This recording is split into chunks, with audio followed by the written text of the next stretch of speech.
Hi, I'm Stacey McLaren. I'm John Beeson. And this is God in the Gray, a place where we have conversations around spirituality and religion and all of the gray areas that we find God.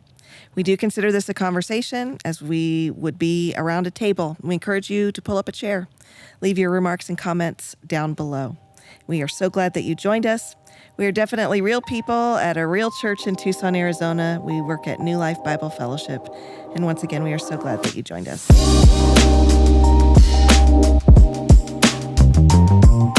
John, if I look at the church today, I see a lot of women. I see men, but I don't necessarily see a lot of men maybe in leading or serving. And often you see a wife, what I would say, dragging her husband along somewhere.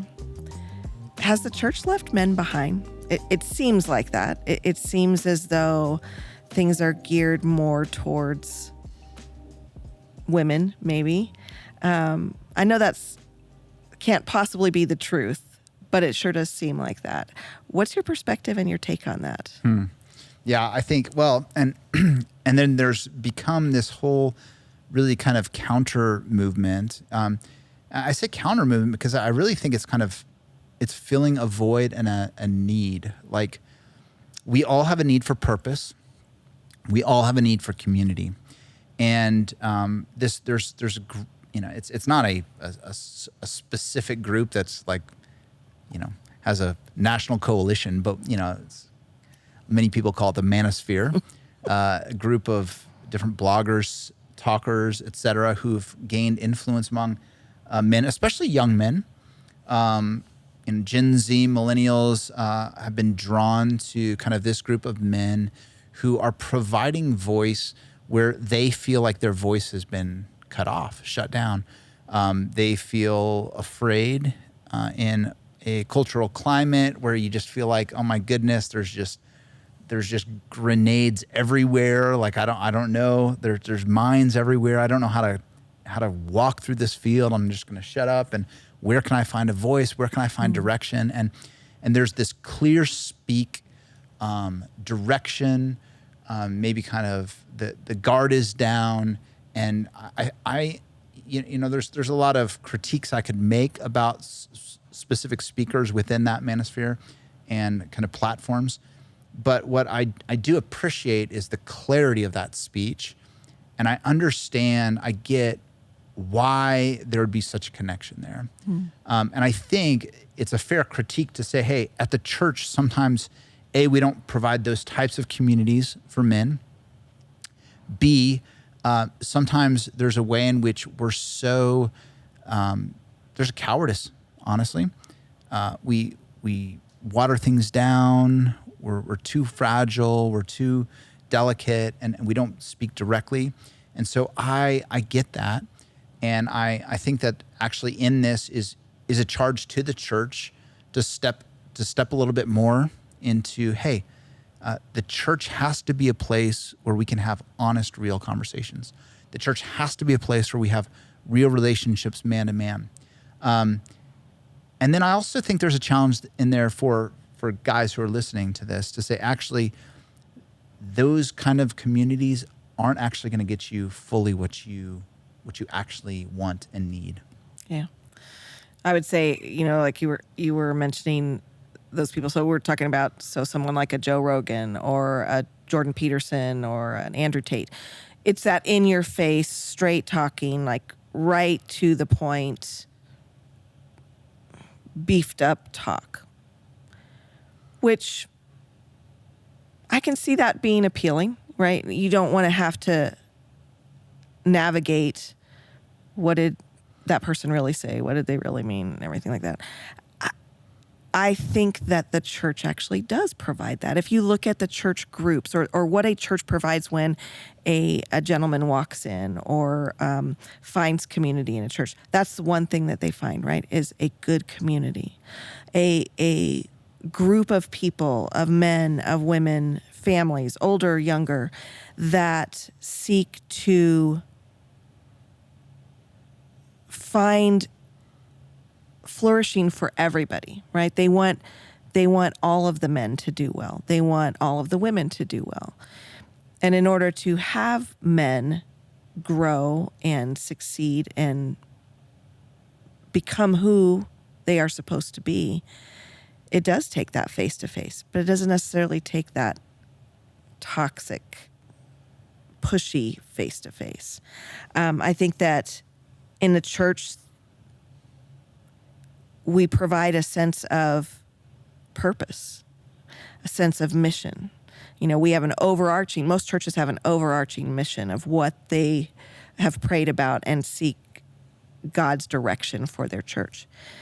Within those groups, men can find their purpose and come alongside that mission, which I think speaks a lot to just the connection of men in general, that they're, and I'm going to speak, I could be speaking out of the side of my mouth right now. You can correct me later on, but I do feel like there is an ingrained, and almost a natural bent for men to protect, to care, to seek welfare, chivalry, if you will. And I think the church provides places where that happens for certain. It provides places where your relationships can develop in healthy ways, right? If a young couple comes in and maybe they're struggling and they're keeping it to themselves, right? And that young husband goes to a guys group, and it's a true, authentic guys group, like we have one here. The goal of that group is come and break bread with us. Like, we need each other to be talking and to be holding each other accountable. And I think once that starts to happen, and once that young man realizes I can share what we're going through and they're not rejecting me, that creates like an even stronger link and bond. And it strengthens that DNA of purpose and mission and protection. And like, there's goodness in that. And I feel as though that is the church, right? If we are for the flourishing of every member of the body, that's part of it. We want to undergird that DNA and make it stronger. Yeah.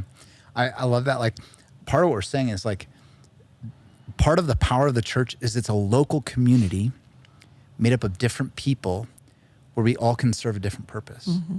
And so the danger of the manosphere can be that it's disembodied. And so it's just podcasts you listen to. Now, maybe it is embodied in some sense, but it's probably embodied with, well, guys who look like you, right? Same age, same stage. Maybe it's an F45 group, where, you're working out together. Again, not bad things. But the church actually, in its difference, creates the power where you have a unique contribution within that community. I think I would also go here. Part of, I think, the space that this counterculture draw is, the manosphere, if you will, is that it creates this space primarily in the world of ideas. Mm. Okay, so you can shoot straight about politics. You can shoot straight about dating and relationships. You can shoot straight about kind of what it is to live, to get healthy, and all those things can be good. Here's the difference. The church calls you on mission. Jesus Christ is not an idea. He is a person who says, hey, you want to follow me? I bid you come and die. Lose your life so that you could gain it. And I actually think that is a far more profound mission than any of those other speakers can offer.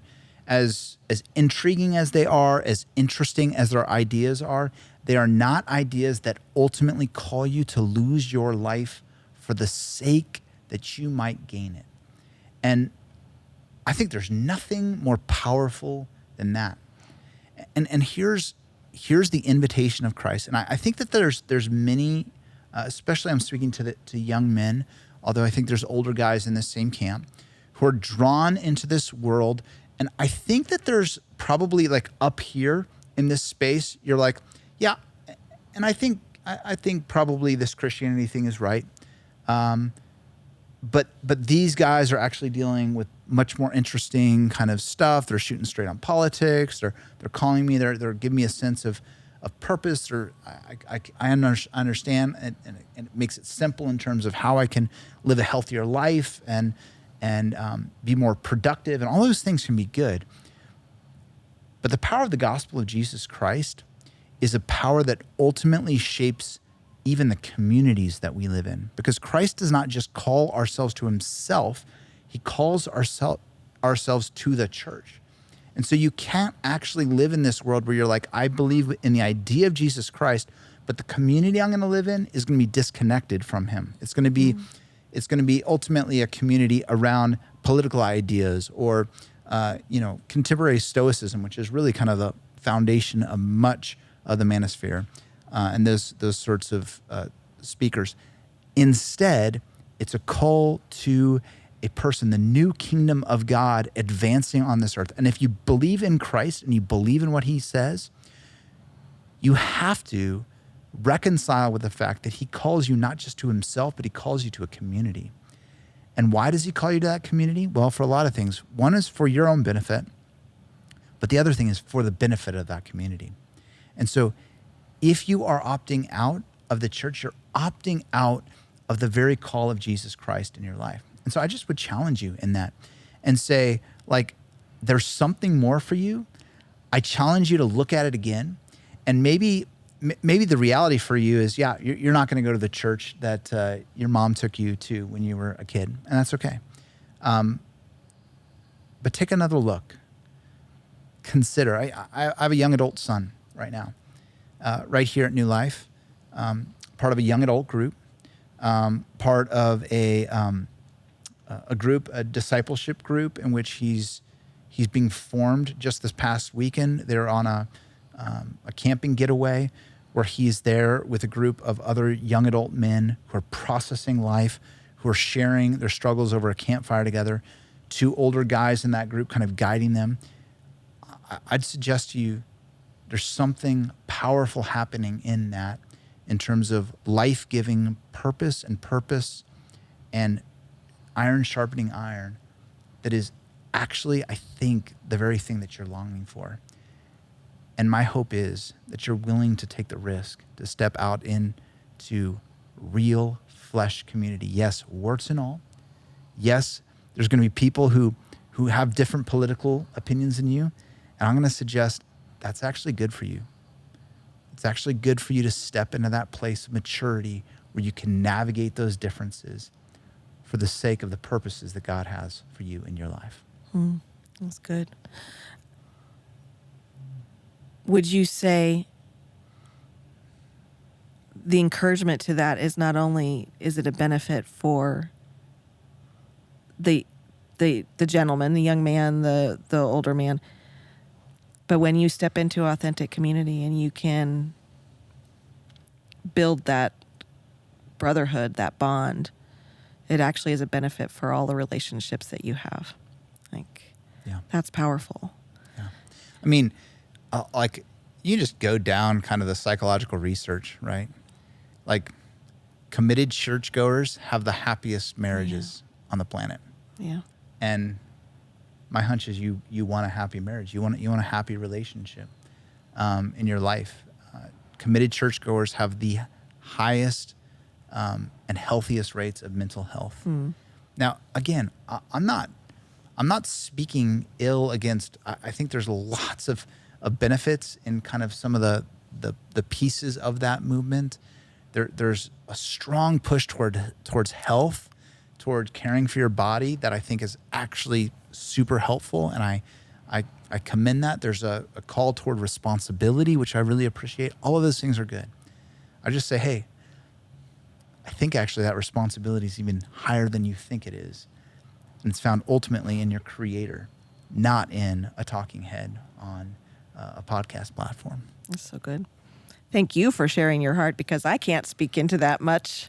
It's really interesting. I hope that if you're listening and you are maybe not in the church or not a Christian, that you feel encouraged, and we would both encourage you, like, step out and find a church community that can embrace you and that can help you build authentic relationships and hold you accountable and call you to the mission that you have been purposed for. We are so glad that you joined us today. Again, we do appreciate comments and questions. If you have any, please leave them below. Don't forget to click that like and subscribe button so that you don't miss an episode. And we will see you next time.